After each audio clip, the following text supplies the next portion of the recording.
My ex-husband hated me with a vengeance that burned like a fever, all for the sake of the girl who'd been his forever dream. I did the only sensible thing. I took the settlement money and disappeared, leaving everything behind, including our child. 6 years later, a miniature version of him, a little marshmallow of a boy, knocked on my door. He was wearing a bright yellow backpack, his small face set in a mask of solemnity that was far too old for him. "Dominic doesn't want me anymore," he announced, his voice steady despite the slight tremble of his lower lip. "I'm moving in with you." I froze, the air caught in my lungs. Before I could even find my voice, he tilted his head back and began reciting legal statutes with the precision of a court reporter. Under the family code, parents have a non-delegable duty to support and maintain their minor children. He didn't get to finish. I stepped aside, opening the door wide. "Get in here." The warm light of the entryway hit his face, and for a split second, his eyes shimmered. Then, with a haughty little huff, he marched inside on his sturdy legs. As soon as the door clicked shut, the boy, Milo as I knew him from the few photos I dared to look at over the years, began surveying my life. He gripped the straps of his backpack tight when he caught me watching him. "I'm Milo," he said, puffing out his chest. The tone was unmistakable. It was a declaration of war and a plea for recognition all at once. He wanted me to know exactly whose blood ran through his veins. Not that he needed to say it.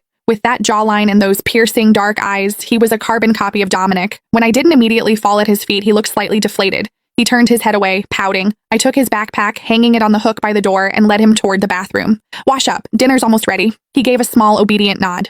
By the time I'd set the table, he had already scrambled up into the dining chair, looking tiny against the high back. "Why are you here, Milo? Really?" I asked. He poked at a piece of broccoli with his fork, his head drooping low. His voice came out muffled, thick with unshed tears.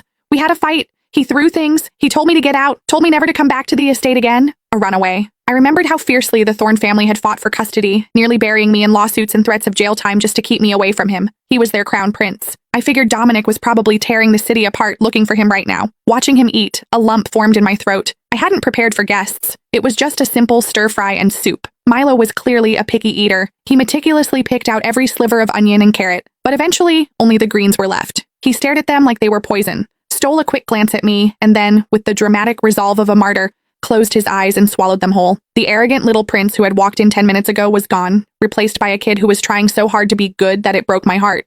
It seemed he hadn't been mistreated at the Thorne mansion, but he was certainly disciplined. I cleaned up the dishes, expecting a frantic knock on the door at any moment, but 9:30 came and went. The hallway remained silent. 6-year-olds can only stay awake so long. Milo's eyes were drooping. He pulled a pair of dinosaur pajamas out of his bag and looked around my cramped studio apartment. He wrinkled his nose. "Your house is so small. Why is there only one bed? Are we sharing?" he asked, a hint of apprehension in his voice. I glanced at the clock, wondering where the hell Dominic was.